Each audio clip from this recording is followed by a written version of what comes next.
Terima kasih Tuhan Yesus atas kebersamaan-Mu kepada kami semua anak-anak.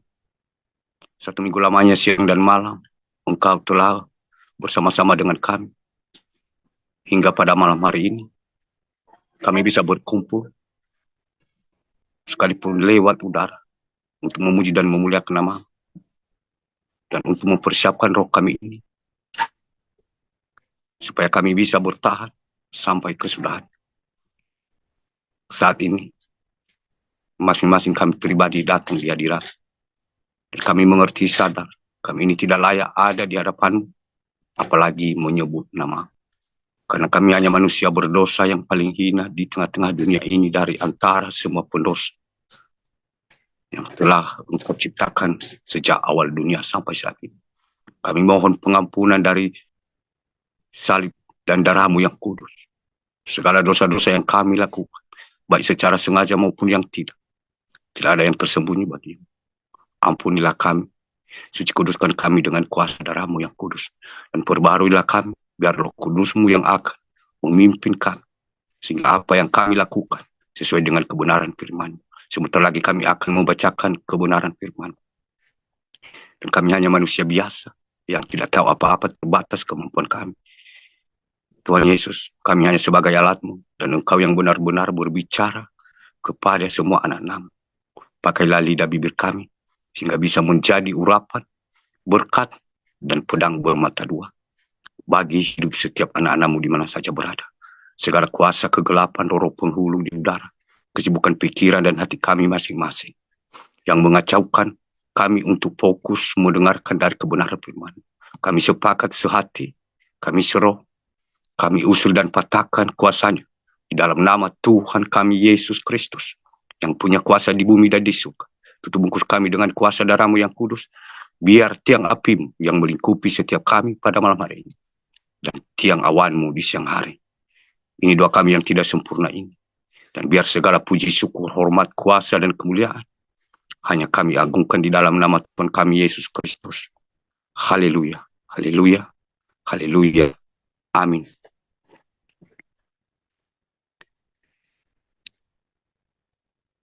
Yang menjadi renungan singkat pada malam hari ini, mari kita buka Alkitab kita dari Perjanjian Baru, dari Injil 1 Petrus pasal yang ke-5, 1 Petrus 5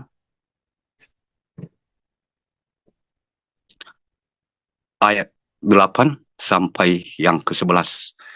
1 Petrus pasal 5 ayat 8 sampai yang ke-11.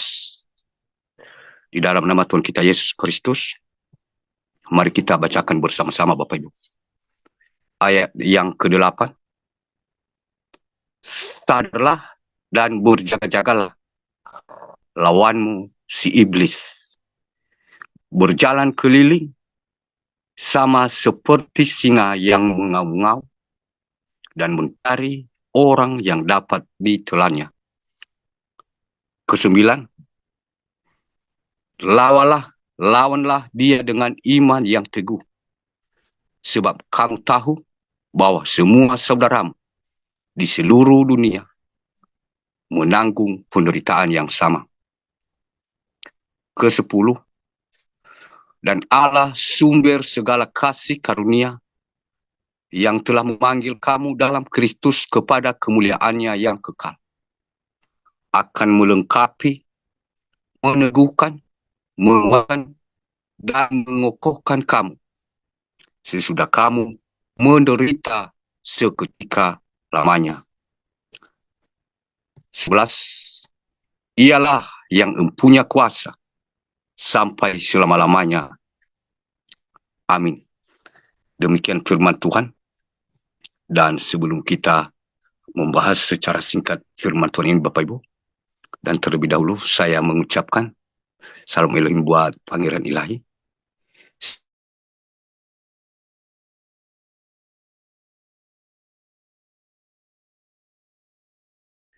Salam Elohim buat malaikat Tuhan, nabi-nabi Tuhan, anak-anak Tuhan. Salam Elohim buat pemirsa yang ada di live streaming itu kami. Saya mewakili, kami ucapkan selamat malam, selamat bergabung, selamat beribadah, salam damai sejahtera, salam kasih, salam sukacita, biar segala puji, syukur, sembah, sujud bagi kemuliaan nama Tuhan kita Yesus Kristus. Haleluya. Amin. Dari kebenaran firman Tuhan yang telah kita bacakan ini Bapak Ibu, dan kita mengerti, tahu bahwa firman Tuhan ini yang ditulis oleh seorang murid Tuhan Yesus yang sudah pernah menyangkal, yaitu si Petrus di Asia kecil. Dan di sini saya hanya mengingatkan apa yang dikehendaki Tuhan yang harus kita berjaga-jaga, waspadai pada hari-hari yang terakhir ini. Saya yakin pasti kita semua sudah mengerti sebenarnya. Dan hanya saya di sini mengingatkan. Dari ayat yang ke-8 tadi, yang telah kita bacakan, dikatakan sadarlah dan berjaga-jagalah. Kalau kita berbicara dengan kata sadar, berarti seseorang yang dikatakan itu tidak sadar, berarti seperti orang yang tidak tahu mana kebenaran, mana kesesatan, mana jalan, mana yang bukan jalan, mana yang baik dan mana yang tidak baik. Jadi itu ditunjukkan kepada orang yang tidak sadar, atau seperti dikatakan mungkin berpenyakit jiwa, atau mungkin kadang juga sadar karena tidak sadar karena kita sedang mabuk. Jadi kata sadar ini ditunjukkan untuk membangkitkan atau untuk mengingat bahwa dia itu siapa sebenarnya. Karena dia dalam keadaan tidak sadar, makanya berkata sadarlah. Itu cara untuk membuat dia mengingat siapa dia itu sebenarnya. Nah, kalau firman Tuhan berkata sadarlah, artinya bukan dalam arti kita ini sedang mabuk. Jadi, dia berkata kepada kita sadarlah. Jadi, yang dimaksud kata sadar di sini, artinya seperti kalau kita itu terpusat perhatian kita ini menjauh dari Tuhan, ada yang lebih fokus dalam pemikiran kita, dalam hati kita, yang kita pikirkan setiap saat selain Tuhan, yaitu termasuk yang ada di dunia ini, yang dilihat, yang dimakan, dan seperti kewibawaan. Sehingga kita itu membuat seluruh tubuh, jiwa, raga kita habiskan, kita fokuskan untuk tertunjuk kepada hal-hal tersebut. Sehingga kita lupa akan Tuhan. Tidak saya bilang bahwa ini ditunjukkan bahwa roh kita ini mungkin sedang tertidur lelap karena sesuatu rencana yang kita capai secara manusia jasmani ini yang membuat kita menyenangkan, bahagia, sukacita selama hidup. Jadi dibangunkan bahwa sadarlah. Jadi saat ini juga firman Tuhan ini kita diingatkan dari sikap kita di hadapan Tuhan. Apakah kita sadar bahwa seorang kita ini yang mengikuti Tuhan? Kalau kita seorang mengaku yang mengikuti Tuhan, yang mempercayai Tuhan, pasti kita sudah memperlengkapi apa yang seharusnya kita miliki. Karena kita sudah sadar dan kita tidak mungkin kesurupan, kita tidak dikatakan mabuk. Hanya orang-orang yang berbeda roh dengan kita yang menganggap kita ini sedang stres, sedang gila, dan sedang mabuk. Jadi itu orang-orang yang berbeda roh. Nah, kepada kita yang seroh, pasti kita tahu apakah kita ini sadar di hadapan Tuhan atau masih belum sadar. pada saat ini kalau kita merasa masih belum sadar di hadapan Tuhan, artinya kita dipanggil Tuhan, dibangunkan bahwa sadarlah. Kita sadar apa yang harus kita lakukan. Katanya di sini diteruskan, dan berjaga-jagalah. Lawanmu, si iblis, berjalan keliling sama seperti singa. Jadi, disuruh kita yang pertama berjaga-jaga. Dikatakan berjaga-jaga ini sama seperti kita seorang sahabat, Bapak Ibu. Kalau ada sahabat kita, sahabat dekat kita, mungkin seseorang yang akan mengkhianati dia atau menyakiti dia, tapi sempat kita mendengar, menguping cerita orang itu bahwa sahabat kita itu suatu saat mereka akan berencana untuk menyakitinya atau melakukan apa saja. Begitu kita dengar, pasti kita memperingati sahabat kita itu, hati-hati, hati-hati, berjaga-jaga. Kalau kamu ke sini, berjaga-jaga, hati-hati. Karena saya sudah sempat dengar, namun waktunya saya tidak tahu. Mereka bergerak, saya tidak tahu. Nah, di sini firman Tuhan mengatakan kepada kita, berjaga-jagalah. Artinya berjaga-jaga. Bukan dalam arti ini harus ada lawan atau musuh kita dan diberitahu oleh sesama kita bahwa ada musuh kita. Yang dimaksud di sini lawanmu adalah si iblis. Si iblis itu tidak berwujud dan berbentuk. Tapi dia berwujud ketika dia memakai manusia. Dia bisa memakai apa saja. Dari perkataannya, dari situ dia bisa berwujud. Yang pertama Bapak Ibu kita bisa bedakan. Bagaimana iblis itu kalau dia memakai wujud manusia. Ya mungkin kita sadar semua. Pertama, dia memakai Yudas. Tapi Yudas sama seperti kita. Tapi dia memakai yang pertama, dia pakai rayuan gombal. Digombal atau dicari cara, dirayu supaya dia itu tertarik dengan uang. Terus setelah itu baru dibayar. Dan ketika dia terikat dengan kedua tawaran-tawaran itu, akhirnya dia itu tidak sadar bahwa yang dia khianati adalah Tuhan sendiri. Seakan-akan dia berpihak kepada kebenaran ketika dia mengkhianati Tuhan Yesus. Saat ini juga kita diingatkan seperti ini Bapak Ibu. Kita ini juga diingatkan bahwa keterikatan dengan keinginan dunia, dengan cita-cita yang ditawarkan oleh macam-macam berbagai cara oleh sesama kita, kalau tidak benar atau sesuai dengan kebenaran firman Tuhan, tawaran-tawaran itu atau ada yang dikatakan dengan persyaratan, berarti kita harus saat ini disadarkan. Kita juga sadar. Jangan seperti orang tertidur seperti Yudas. Baru sadar, sudah terlambat. Nah, bagaimana yang dikatakan bahwa lawanmu si iblis? Kita sudah mengerti. Ahli-ahli Taurat, mereka dikatakan bahwa ular beludak, termasuk golongan dari iblis itu. Termasuk ular beludak itu dikatakan seperti golongan tidak ada roh Allah. Mengaku mereka tidak ada roh Allah, ya ada, tapi roh Allah itu tidak diam di dalam mereka. Jadi sehingga dikatakan ular beludak. Jadi itu cara kalau si jahat memakai manusia. Dari perkataan yang dilakukan menghakimi.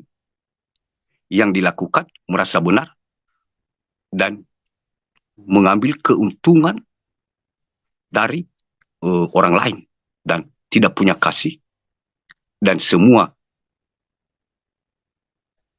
kewibawaan, pujian, dan dia suka ditunjukkan kepadanya dan tidak suka direndahkan, tidak suka diselahkan. Jadi salah satu di situ ada ciri-ciri itu kepada anak-anak Tuhan, pasti itu si iblis sudah mulai berjalan keliling-keliling dan seperti singa mengaum-ngaum. Artinya dia akan masuk ke dalam diri kita dan tanpa kita sadari Dengan seketika kita tiba-tiba sombong, kita tiba-tiba menghakimi. Nah, itu yang dikatakan bahwa ketika kita melakukan hal yang salah satu dari yang sudah kita ceritakan ini, segera kita sadar bahwa itu adalah si iblis dan itu adalah musuh yang harus dilawan dan dimusnahkan. Diteruskan di sini sama seperti singa yang mengaum-ngaum dan mencari orang yang dapat ditelannya. Singa itu berbicara tentang binatang, ini perumpamaan, bukan singa benaran, Bapak Ibu, yang akan dimaksud di sini. Dia mengejar kita. Tapi diumpamakan bahwa singa itu adalah termasuk binatang yang paling buas. Dan bila dia menerkam, itu susah untuk dilepaskan. Dan bahkan orang yang dia terkam itu besar kemungkinan bisa meninggal. Tidak ada harapan untuk hidup, Bapak Ibu. Bagaimana bayangkan kejahatan yang dikatakan dengan singa itu. Dan kalau dia mencekram, kukunya itu bisa robek dan susah dilepaskan, Bapak Ibu. Nah, diumpamakan bahwa si iblis itu sama seperti singa kejamnya. Kalau dia sudah mulai mencekram dan sudah mulai menggigit, itu Bapak Ibu susah untuk keluar. Makanya kita diingatkan, Bapak Ibu, bagaimana kita mengetahui bahwa itu adalah seperti singa, bahwa itu adalah seperti kita sedang dicakram. Nah, kita mengerti bahwa di dunia ini, Bapak Ibu, pada saat Tuhan Yesus dicobai oleh si jahat, dan ada 3 perkara yang membuat kita sebagai orang beriman berpisah kepada Tuhan. Dan Tuhan Yesus sudah mengalahkannya. Yang pertama, dari kebutuhan makanan sehari-hari hidup seorang manusia jasmani. Yang kedua, dari segala kekayaan, kesenangan di dunia ini. Itu gambaran dari Tuhan Yesus dibawa oleh si jahat di atas gunung. Dan yang ketiga, dibawa di bumbung Allah, itu gambaran dari jabatan kedudukan tinggi. Dari ketiga hal itu yang membuat kita dicakram oleh si iblis dan singa yang susah untuk dilepaskan. Ketika kita masuk dalam lingkaran tersebut, kita susah untuk keluar, Bapak Ibu. Nah, kalau Tuhan Yesus sudah mengalahkannya, pasti kita juga disadarkan bahwa roh yang ada di dalam diri kita lebih besar roh itu dari roh yang ada di dunia ini. Kita bisa kalahkan sekalipun dia itu berjalan mengelilingi kita. Bagaimana kita tahu bahwa dia sedang mengelilingi kita? Dia memakai keluarga kita bahwa ini kita ke sini, ini ada pemandangan, dan di pemandangan itu ya membuat buang-buang suntuk, ya, kita itu bisa terhibur. Nah, kita dengan tertarik di situ, dengan itu sudah suatu cara si jahat. Dengan kita ke sana, mungkin ada yang membuat mata kita ini tadi tertunjuk, sehingga pentunjukan itu turun masuk ke hati, sehingga sampai 1 hari 2 hari kita sudah pulang ke rumah, hati ini tetap memikirkan apa yang sudah dilihat tadi yang kurang berkenan di hadapan Tuhan. Karena si jahat itu dia pintar untuk membuat orang susah melupakan apa yang dikatakan dengan bertentangan dengan kebenaran. Dan kebenaran dia suka mencurinya dan membunuhnya sehingga tidak berakar. Sehingga yang tertanam itu adalah apa yang bertentangan dengan kebenaran firman Tuhan. Itu suatu jalan. Jadi itu yang dikatakan bahwa seperti singa yang mengaum-ngaum dan mencari orang yang dapat ditelannya. Ketika kita ada berbeda dari sebelumnya, kita sudah mau dicakram, namun masih belum ditelannya. Bila sudah ditelan, itu gambarnya dalam sesuatu hal yang hanya iseng-iseng awalnya, tiba-tiba lama-kelamaan tanpa kita sadari kita tertarik kepada mungkin yang kita lihat tersebut atau cerita tersebut, sehingga siang malam hati ini selalu memikirkan mungkin yang dilihat itu atau yang didengar itu. Artinya dia sudah mulai mencekram kita dan dapat ditelannya. Dan suatu saat tanpa kita sadari, kita lagi tidak mengingat akan Tuhan. Kita mengingat Tuhan namun hanya asal-asalan. Tapi semua tubuh, jiwa dan roh ini sudah terpusat untuk fokus apa yang kita pikirkan tadi.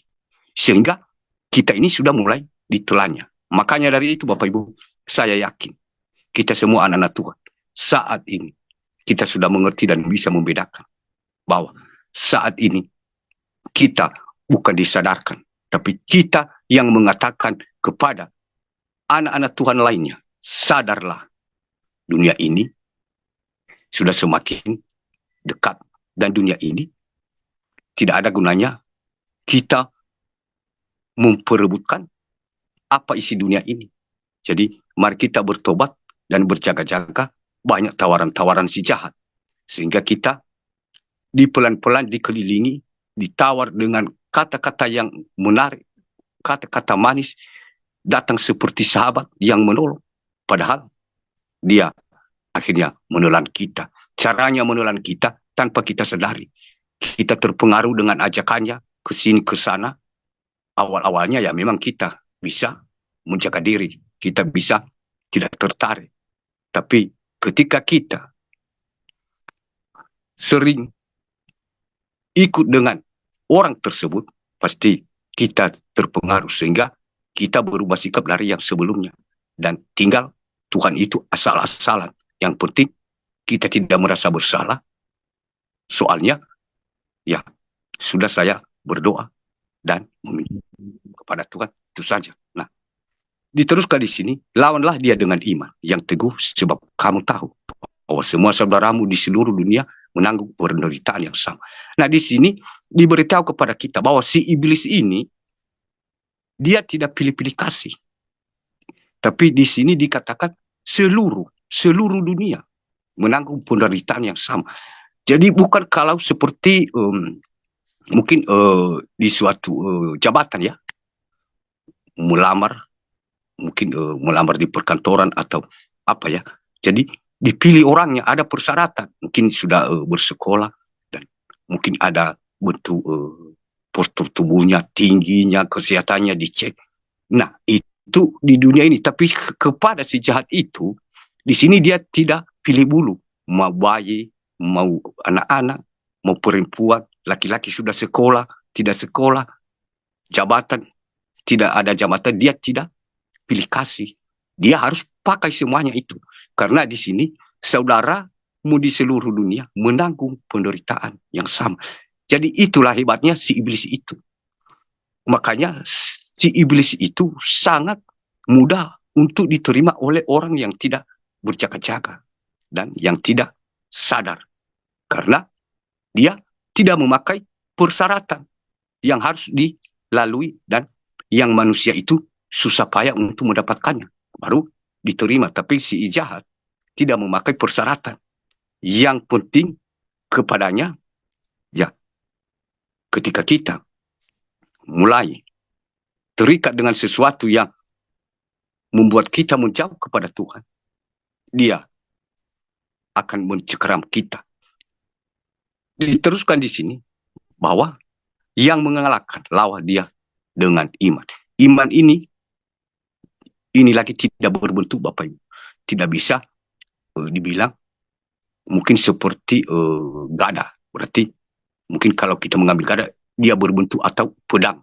Berarti seperti ini pedang kita ambil parang. Tapi dia tidak berbentuk Bapak Ibu. Jadi iman ini tidak berbentuk. Tapi tidak bisa diperlihatkan. Selain iman itu bisa dilihat oleh sekeliling kita dan kita sendiri ketika kita berserah kepada Tuhan. Karena segala sesuatu iman itu yang mengalahkan segala sesuatu. Ketika kita dibuli, kita dicaci maki, dan ketika kita tidak membalas, berarti kita sendiri mengerti, berarti kita sudah mulai memiliki iman itu. Dan orang lain juga bisa menilai, dia sudah memiliki iman. Kalau orang yang belum memiliki iman, pasti dia membalas. Sama seperti Tuhan Yesus. Karena dia Tuhan sendiri, dan dia mengajarkan kita untuk beriman kepadanya dan kepada Allah. Artinya, satu kata pun, semua kejahatan itu, apa yang dituduhkan, sama sekali dia tidak pernah membalasnya, Bapak Ibu. Karena dia ada iman. Begitu pula kita, Bapak Ibu. Ketika kita melawan dengan iman, berarti semua tidak ada yang bisa mengganggu kita. Kenapa? Karena iman itulah yang membuat kita itu bisa kuat menghadapi semua apa yang dituduhkan itu. Baik fitnaan, baik cacian, secara nyata itu yang bisa kita saksikan. Dan kalau kita melihat ada saling bertengkar, saling caci maki, bahkan pendeta saling caci maki, saling menjelekan, berarti itu, Bapak Ibu, hanya seperti Yudas. Menurut kita, ya, Yudas itu pilihan Tuhan Yesus. Tapi rohnya sebenarnya bukan seperti itu. Tapi kadang banyak kita tertipu juga. Karena melihat, oh, Yudas ini murid Tuhan Yesus. Dia lebih dekat dari murid yang lain. Pantas dipercaya. Ya, kalau mata jasmani.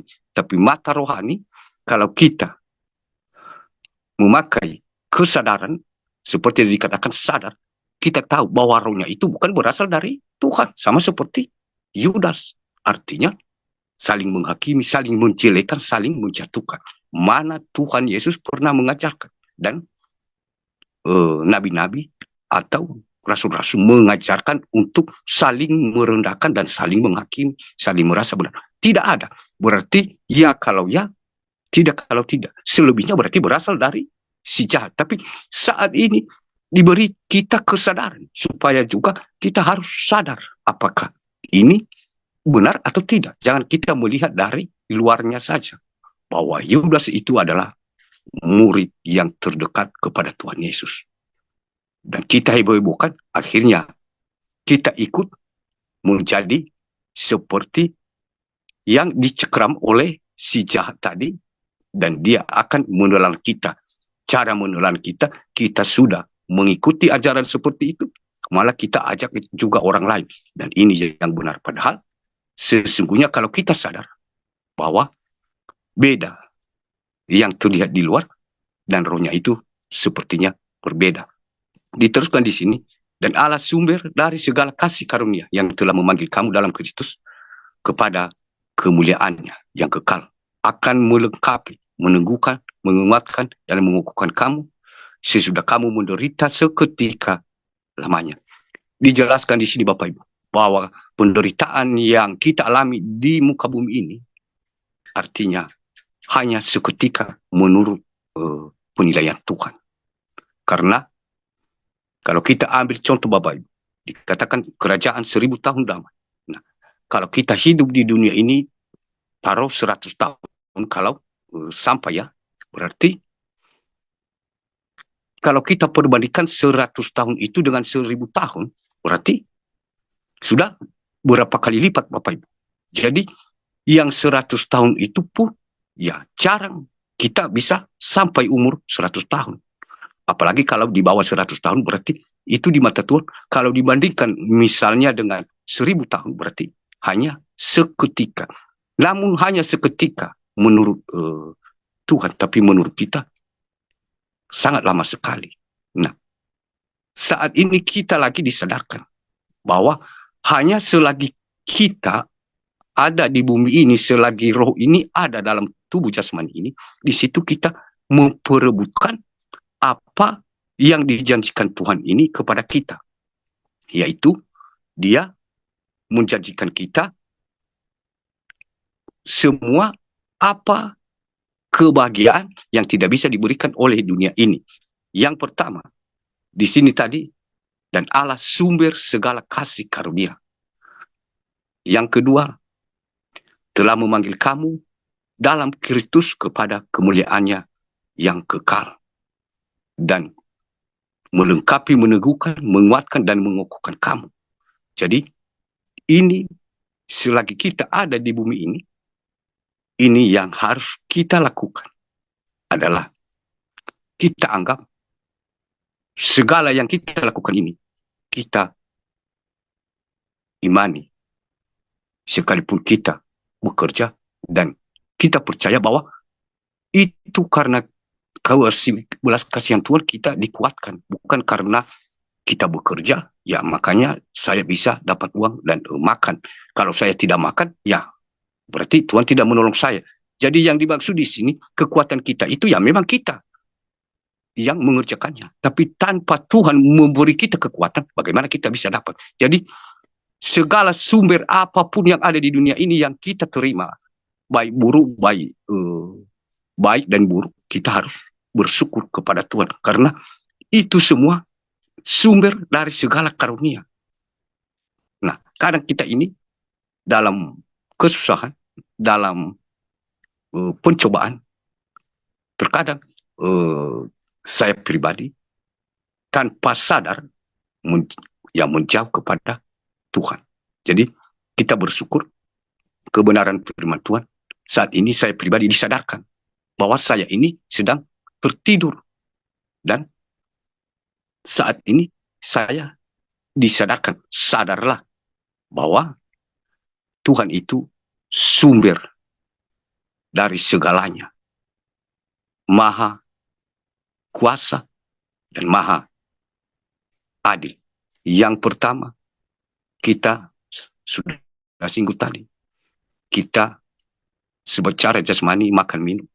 Kadang kita apakah menganggap dia itu bahwa sumber dari segalanya, atau kadang kita berpikir bagaimana ini besok, 2 hari kemudian, 3 hari kemudian, bagaimana ini. Nah, terus tentang apa yang ada di dunia ini yang membuat kita merasa senang, apakah kita merasa mensyukuri apa adanya, karena kita merasa bahwa Allah itu sumber dari segalanya. Dan begitu pula jabatan, sumber dari segalanya. Kita mempergunakan itu semua menjadi kemuliaan namanya, bukan menjadi kemuliaan nama kita dan menjelekan atau menekan orang lain. Jadi itu tandanya kalau kita melakukan seperti itu, artinya kita sudah mengerti bahwa Allah itu sumber dari segala kasih karunia yang telah memanggil kita di dalam Kristus. Karena kita hanya Dia yang bisa menyelamatkan kita ketika kita percaya dan menjadi pelaku firman-Nya. Jadi kita diingatkan di sini Bapak Ibu, kamu dalam Kristus kepada kemuliaannya yang kekal. Jadi kemuliaan yang ada di dunia ini, kebahagiaan, kesenangan yang ada di dunia ini tidak kekal. Karena kita sendiri mati.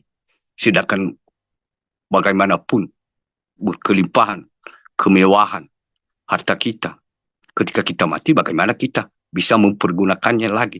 Nah, sedangkan yang dijanjikan ini, Bapak Ibu, itu kekal. Berarti tidak ada istilah ukuran batas seperti di dunia ini, atau ada batas, Bapak Ibu.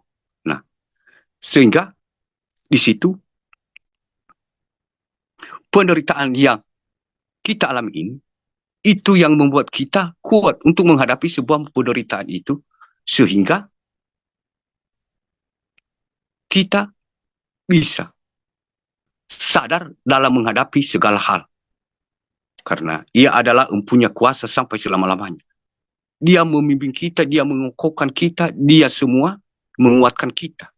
Karena kita selalu sadar bahwa semuanya itu berasal dari Allah, bukan karena kekuatan, bukan karena kehebatan dan kepintaran dan lain-lain. Jadi kita mengerti, sadar bahwa itu semua sumber dari segalanya adalah berasal dari Tuhan kita Yesus Kristus. Saat ini Bapak Ibu, aku ingatkan bahwa ya kita harus siap berjaga-jaga. Karena banyak sekali cara si jahat untuk menjatuhkan anak-anak Tuhan. Dan yang dia jatuhkan ini, yang sudah melewati proses Bapak Ibu. Yang dia hancurkan ini yang sudah melewati proses, kalau dikatakan secara manusia jasmani yang bisa kita tangkap adalah mungkin yang ibarat anak sekolah berarti tamat-tamatan yang sudah tamatan SMA yang dia jatuhkan ini. Jadi seperti itu ya kurang lebih. Jadi yang sudah pernah pikul salib dan sangkal diri. Dan dia sedang berusaha saat ini, amarahnya pun menyala-nyala untuk mengejar dan mencari cara untuk menjatuhkan semua anak-anak Tuhan. Jadi dia mengelilingi dan seperti singa yang mengaum-ngaum seperti yang dikatakan oleh firman Tuhan. Mari Bapak Ibu, saat ini kita dipanggil oleh kebenaran firman Tuhan dalam segala hal yang kita lakukan. Harus kita mengerti, kita sadar bahwa itu semua sudah belas kasihan Tuhan dan sumber itu semua bukan dari kita, karena Tuhan. Dan dalam segala hal, penderitaan yang kita alami, kita harus melawan dengan iman. Kita tidak perlu membalas dengan membalas, dan kita tidak perlu sakit hati, karena Tuhan sudah menjanjikan bahwa ia adalah empunya kuasa sampai selama-lamanya. Jadi itu yang menguatkan kita selagi kita hidup di dunia ini. Demikian firman Tuhan Bapak Ibu. Dan mungkin terbatas saya menyampaikannya. Dan biarlah Roh Kudus yang akan menjelaskan lebih dalam di dalam hati kita masing-masing anak-anak Tuhan, baik pasukan, ketiga pasukan, dan juga di luar sana. Dan biar segala puji syukur, hormat, kuasa, dan kemuliaan bagi kemuliaan nama Tuhan kita Yesus Kristus. Haleluya. Amin. Ya baik, mari kita bersatu hati di dalam doa. Terima kasih Tuhan Yesus yang baik atas kebersamaan kepada kami semua anak-anak. Dari awal sampai pertengahan, hingga sebentar lagi kami akan akhiri. Ini kami Tuhan Yesus yang sudah ada di hadapanmu saat ini, baik yang ada di Zoom, baik yang ada di luar sana dan di belahan dunia ini. Engkau mengetahui semua anak-anakmu Tuhan Yesus. Saat ini Engkau berbicara dengan kami, bahwa kami ini harus sadar di hadapanmu. Dan segala sesuatu yang kami lakukan, dan apa yang ada di dunia ini, baik kehidupan kami, kami harus percaya bahwa itu berasal dari Engkau. Dan Engkaulah sumber dari segala-galanya. Kami mengerti, kadang kami mengaku sebagai orang percaya di hadapan, padahal kami mengandalkan bahwa sumber dari segalanya, dari kekuatan kami. Kami sudah merasa bersalah Tuhan Yesus, dari kebenaran firman-Mu ini. Kami tidak sadar, sehingga pada saat ini Engkau menyadarkan kami, dan Engkau memberitahu kami, bahwa Engkaulah segala-galanya, dan Engkau yang maha kuasa, dan maha mulia, sampai selama-lamanya. Dari kebenaran firman-Mu ini Tuhan Yesus, mulai saat ini, Roh mulai yang membimbing kami, Roh mulai yang berbicara kepada kami ketika kami ini, roh kami ini tidak tersadar, tertidur dengan hal-hal yang kami inginkan. Sadarkanlah kami dengan Roh Kudus-Mu lewat kebenaran firman-Mu, dan sehingga kami mengakui di dalam hidup kami bahwa Engkau adalah sumber dari segala-galanya, bukan hanya sekedar memperketat.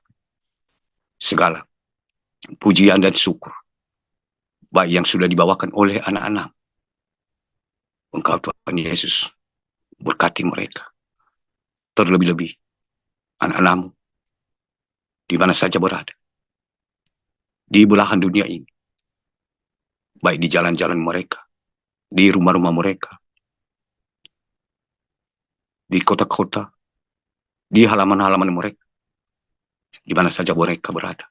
Tidak ada yang tersembunyi bagimu. Segala murka Allah, segala bencana Allah, kekacauan, sakit, penyakit, kuasa-kuasa si jahat,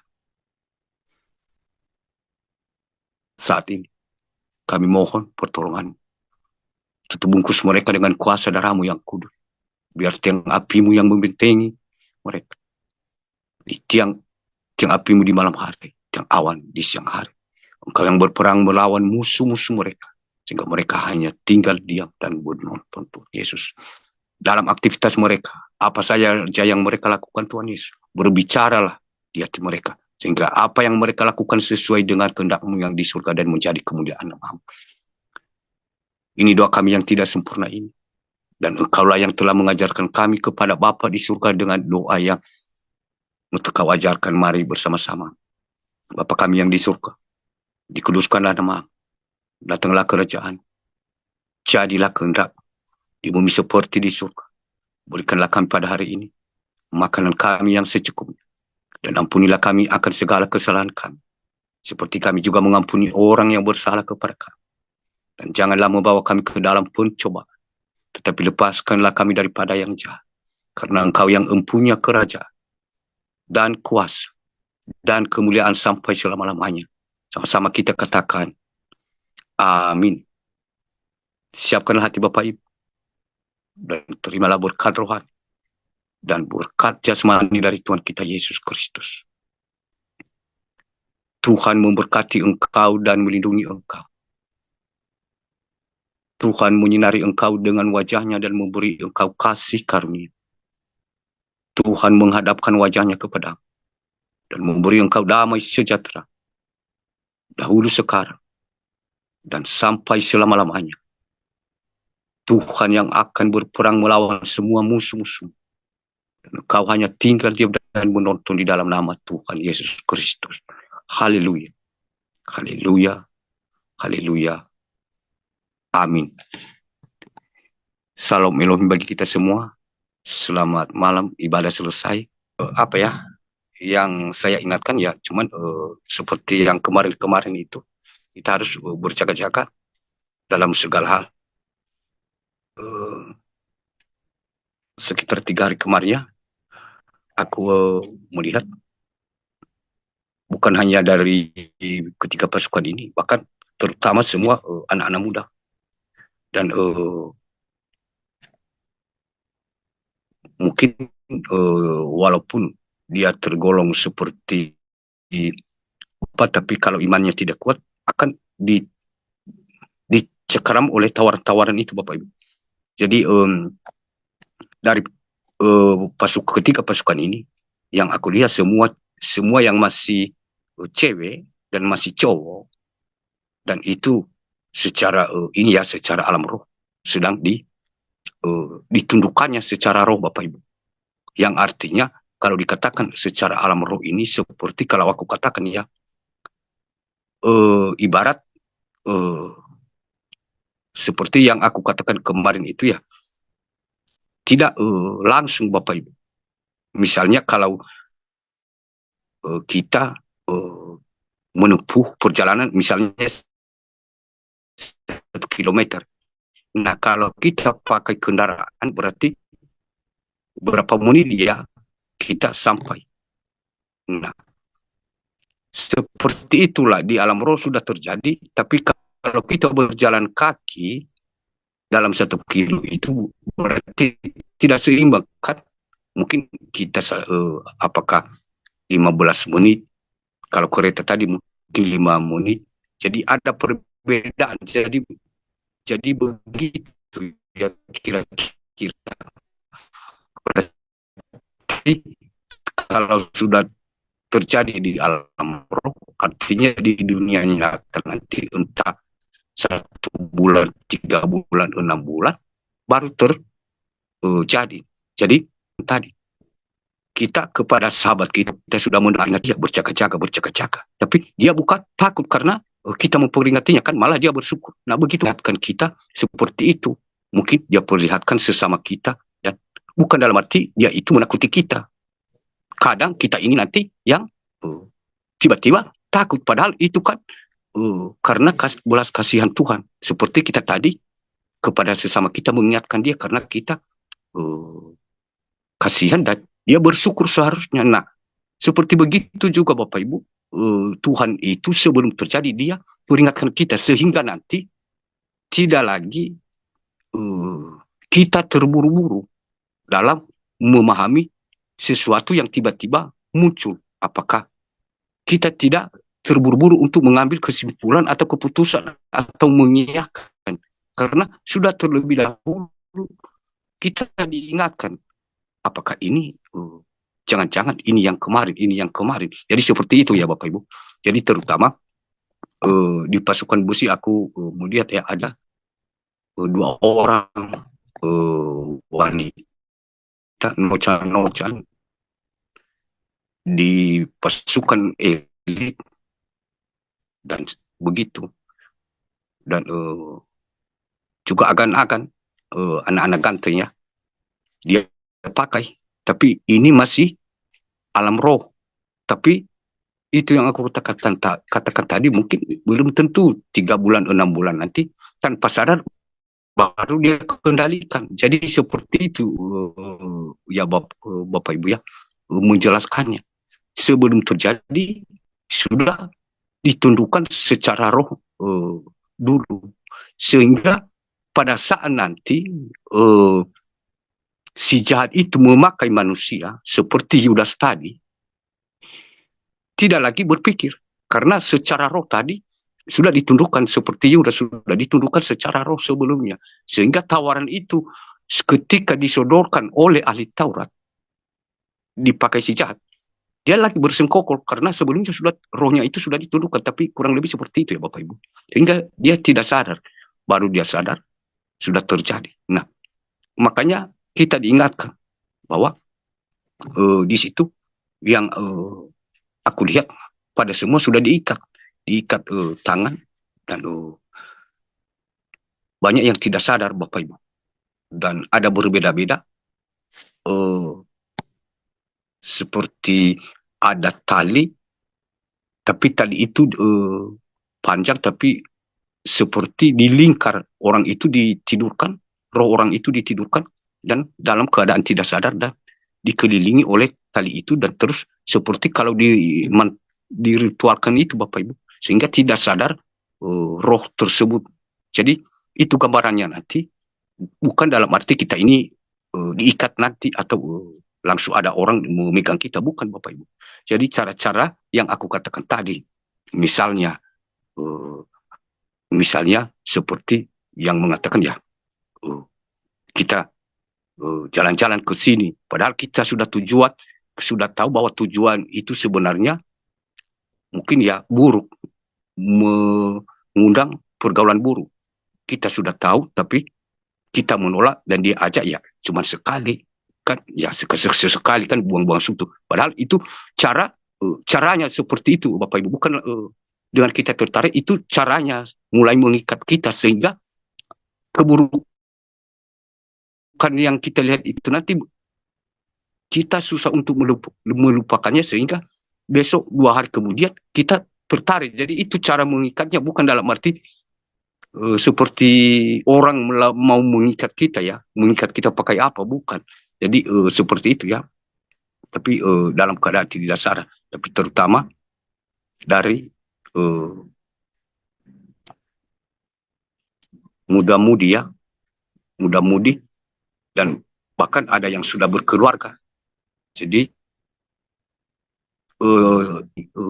pilih-pilih orang karena tidak ada persyaratan untuk dia pakai, baru dia pakai, dan harus ada persyaratan. Tidak ada seperti yang dikatakan firman Tuhan ya, seluruh dunia tidak pakai aturan kepada si jahat itu.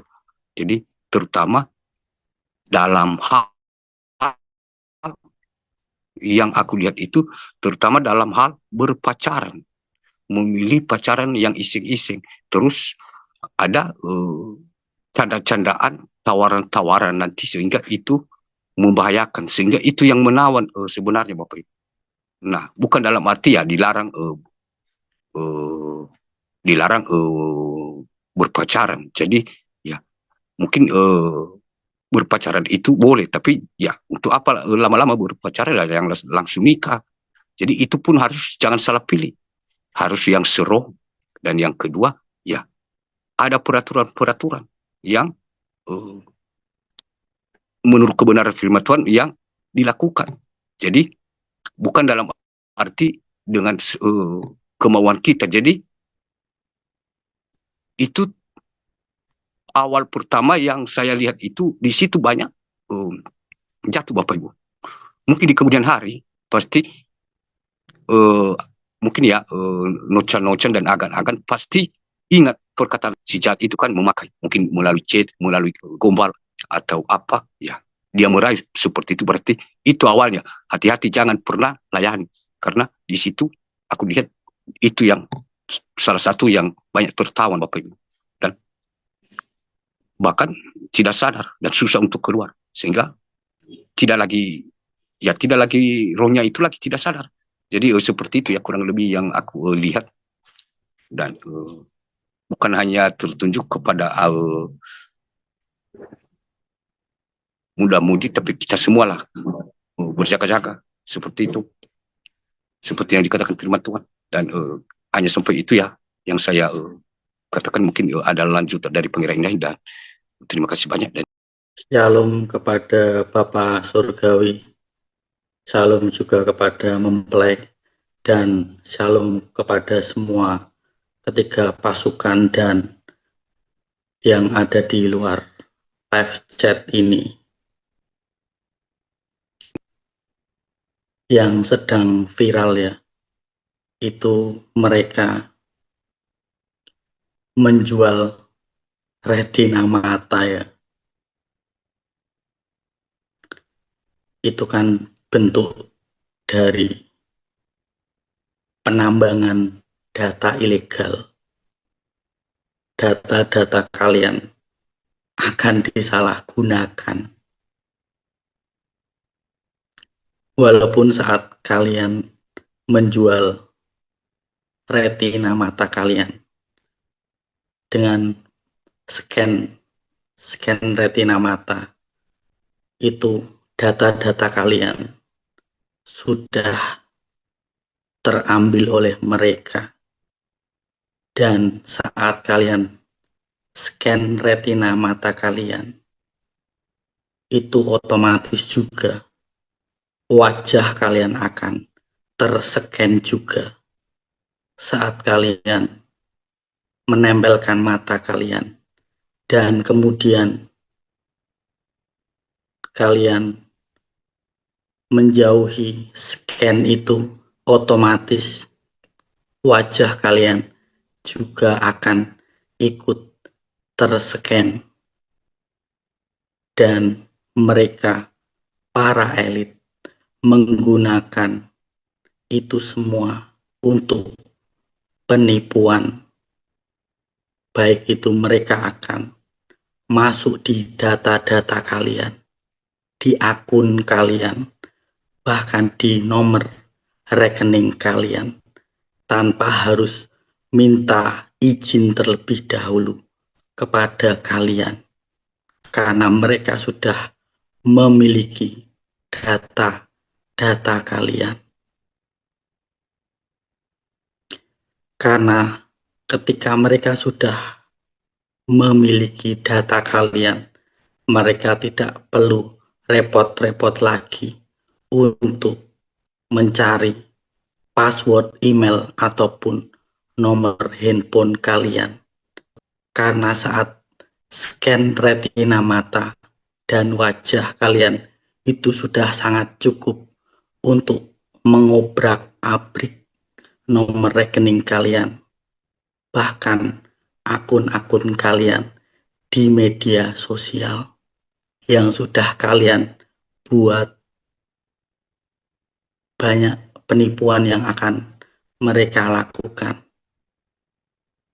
dengan memakai data diri kalian yang sudah menycan retina mata kalian. Padahal kalian sudah menerima uang 200.000 sampai pada 700.000 dengan menjual data melalui retina mata.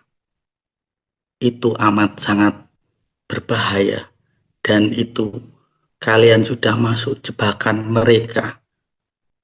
Data-data kalian sudah dipegang sama mereka. Jangan sampai kalian meneruskan itu lagi. Apalagi yang belum menjual retina mata, jangan sampai kalian melakukannya sekalipun kehidupan kalian amat sangat susah. Itu sama saja kalian menyangkal nama Tuhan Yesus. Sama seperti Petrus, tidak lain tidak bukan. Bukankah mereka yang memiliki iman seperti Petrus menyangkal kuasa dari Tuhan Yesus dan salibnya terbalik karena Petrus menyangkal Tuhan Yesus, makanya salibnya terbalik. Makanya orang-orang yang memiliki iman seperti Petrus tidak pernah mengandalkan kuasa Tuhan, menyangkal kuasa Tuhan. Mereka yang memiliki iman Petrus memakai. Bukankah itu suatu penyangkalan? Itu yang mengetahui dan bisa menjawabnya adalah hati kalian masing-masing. Terlepas dari rasa kerendahan hati kalian, apakah kalian masih memiliki hati nurani ataupun kerendahan hati sehingga engkau bisa mengetahui akan hal itu dan mengakui semuanya.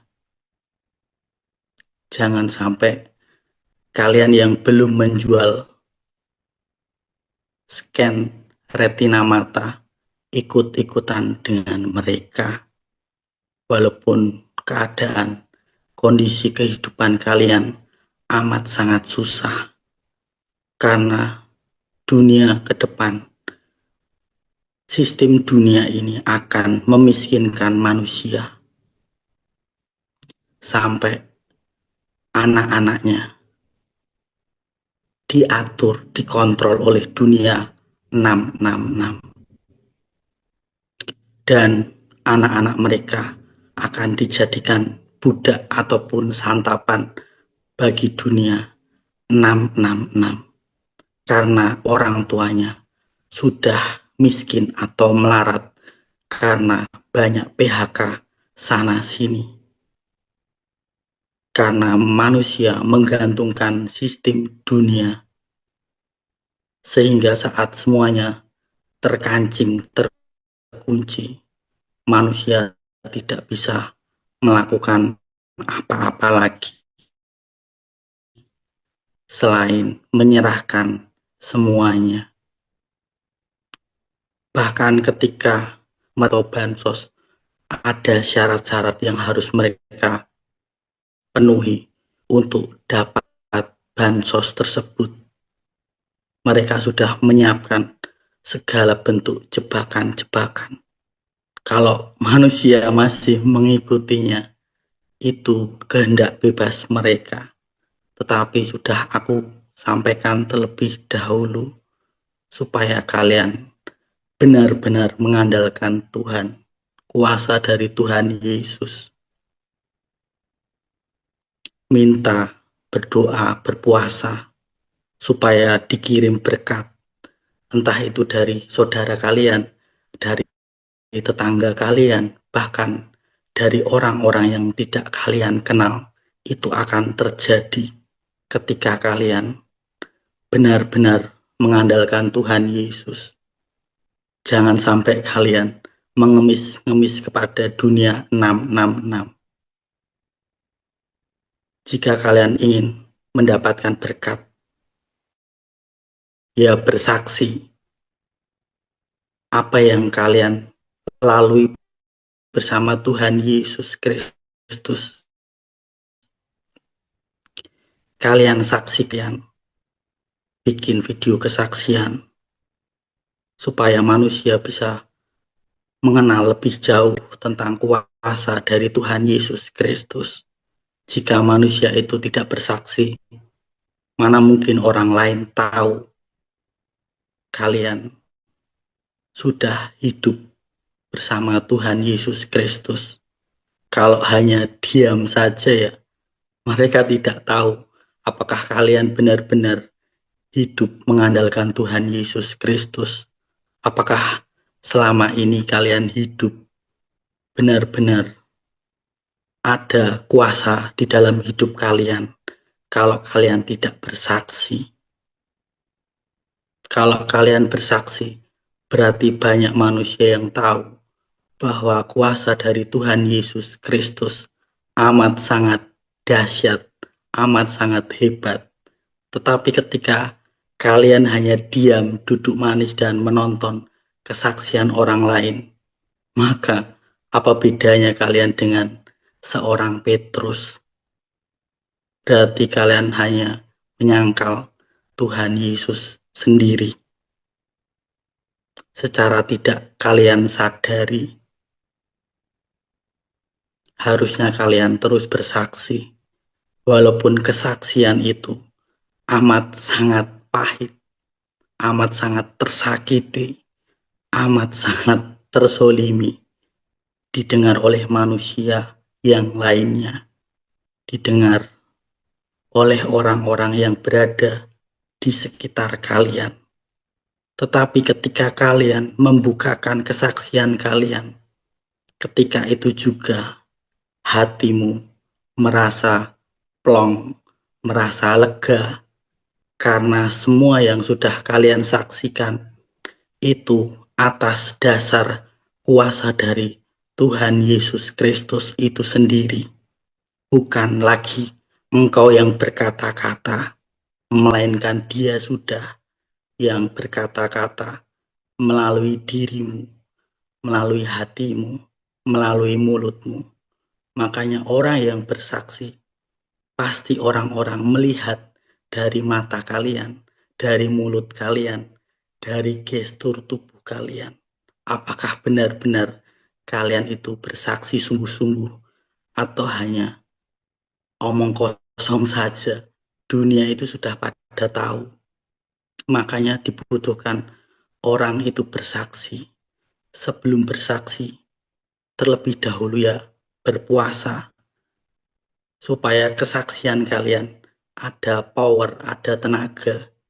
Jadi kesaksian kalian itu meyakinkan, bukan terus kalian bersaksi hanya omong kosong saja, tapi membangunkan roh-roh mereka yang mendengar kesaksian kalian. Kalian hidup selama ini, apa yang kalian rasakan, dituntun Tuhan kemana saja, kalian dibimbing Tuhan, dibimbing pertobatan, dibimbing untuk melakukan kasih kebaikan. Apakah kalian sudah melakukannya?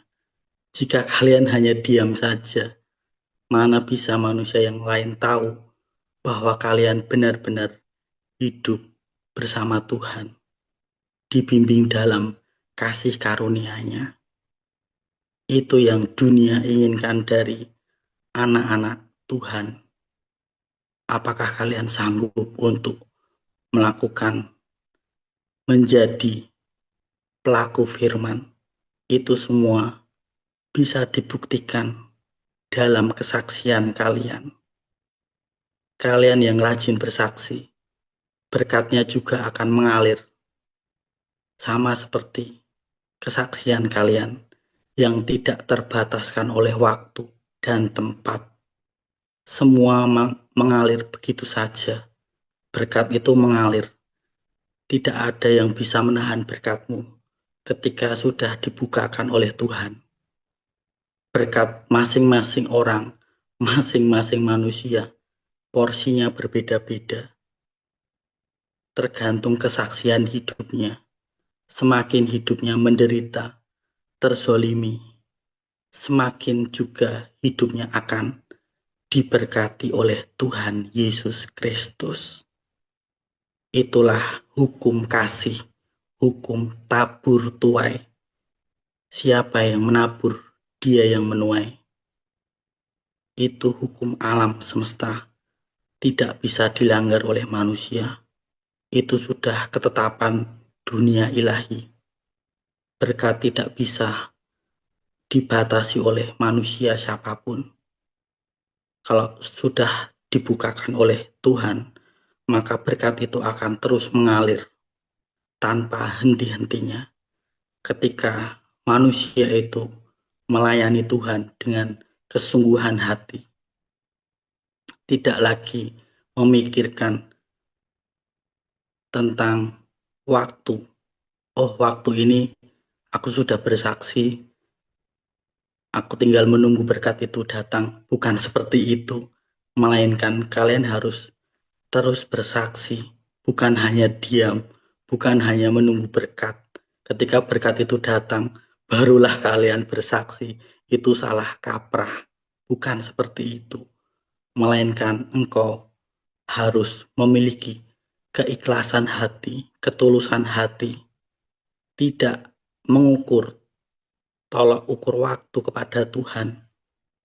Mau kalian bersaksi, mau kalian bernyanyi, memuji, memuliakan nama Tuhan, itu tidak dibatasi oleh waktu. Bukan karena kalian tidak punya uang lalu kalian bersaksi, bukan seperti itu. Melainkan kalian benar-benar ikhlas, tulus melayani Tuhan dengan kesaksian kalian selama hidup, selama ini. Apakah Tuhan itu sudah menuntun kehidupan kalian? Apakah Tuhan sudah membimbing kalian benar-benar dalam pertobatan, dalam Injil? Apakah kalian hanya menyangkal kuasanya? Apakah kalian hanya memiliki iman seperti Petrus? Itu yang bisa kalian sendiri nilai dari hati kalian. Kalian sendiri yang tahu isi hati kalian.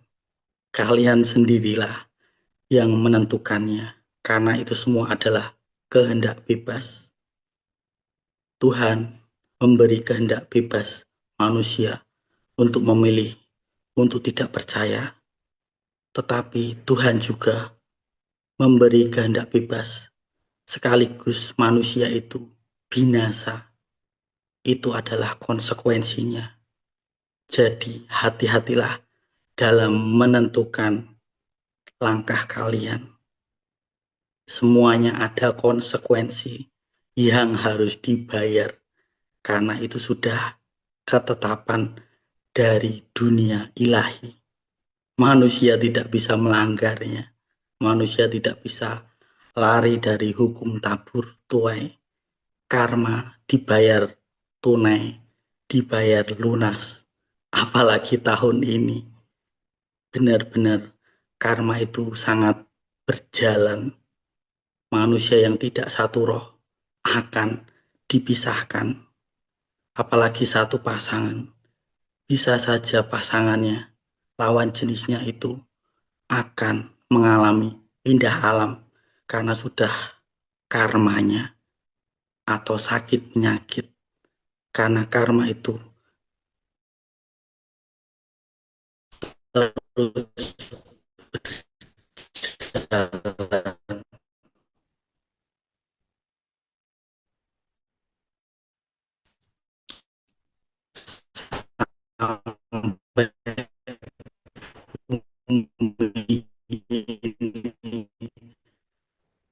benar-benar sepi. Hanya tertinggal manusia yang penuh kasih saja. Tidak ada manusia yang munafik yang akan tinggal di bumi ini. Semuanya akan pindah alam. Mereka yang tidak ingin mengikuti ketetapan ilahi akan tergerus oleh alam semesta, oleh bencana, oleh wabah penyakit. Karena kehendak bebasnya sendiri akan binasa. Ketetapan ilahi itu sudah berlaku dan terus berjalan. Kedepannya banyak manusia akan pindah alam karena kehendak bebasnya sendiri. Manusia boleh menentukan kehendak bebasnya, tetapi Tuhan juga boleh menentukan kehendak mereka dibinasakan. Tiba-tiba saja keluar ya. Jadi tiba-tiba jaringannya jelek ya. Jadi seperti itu ya ketetapan dunia ilahi. Mau kalian percaya atau kalian mau bertobat atau tidak mau bertobat, ya itu kehendak bebas kalian. Tidak ada yang memaksakan di sini. Karena dunia ilahi tidak pernah memaksa. Yang memaksa itu dunia 666 ya. Kalian harus kalian harus jual retina mata supaya kalian dapat uang, walaupun itu 200.000 atau sampai 700.000 ya. Itu kan 66 itu seperti itu ya, sukanya memaksa, tidak tidak memberi pilihan. Tetapi kalau dunia ilahi kan memberi banyak pilihan. Kalian mau masuk surga ya terserah, kalian mau masuk neraka ya itu pilihanmu. Itu kan semuanya sudah dibukakan, sudah dikembalikan lagi kepada manusia. Kehendak bebas manusia berarti kalau pilihannya itu mengeraskan hati, ya itu pilihan dia berarti kan neraka, kan mengeraskan hati. Tapi kalau dia mau rendah hati, mau bertobat, ya pasti ada jalan yang menuntunnya untuk bagaimana dia pergi ke surga. Tapi kalau tidak ada lagi yang diinginkan oleh manusia, menolak kebenaran terus-menerus, mengeraskan hati, ya hukum tabur tuainya kan berlaku ya. Karma itu kan berlaku. Tinggal menunggu saja mereka dibinasakan oleh alam semesta atau wabah penyakit. Padahal wabah penyakit itu kan yang membuat ya manusia lain juga. Karena kan genosida itu kan karena manusia itu tidak suka dengan manusia yang lain. Inginnya manusia itu mengambil semua, mencuri apa yang menjadi bukan kepemilikannya, seperti itu.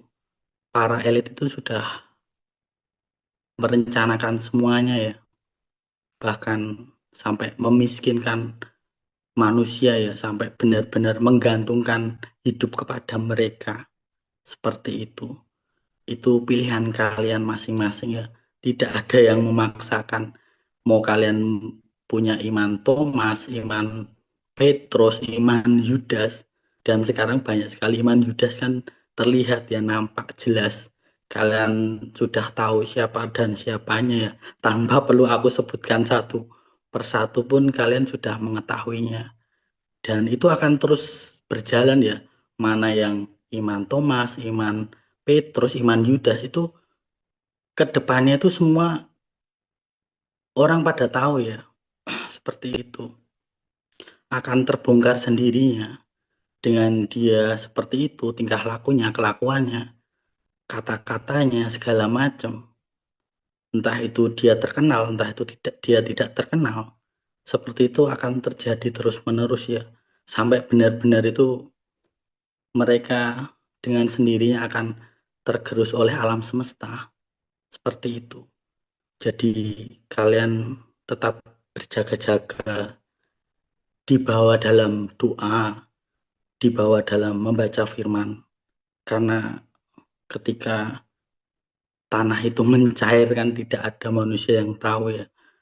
Dan batu meteor itu saat bertabrakan itu banyak sekali manusia yang akan pindah alam. Orang mati akan menguburkan orang mati. Seperti itu. Itu saja ya pesan dariku untuk malam ini.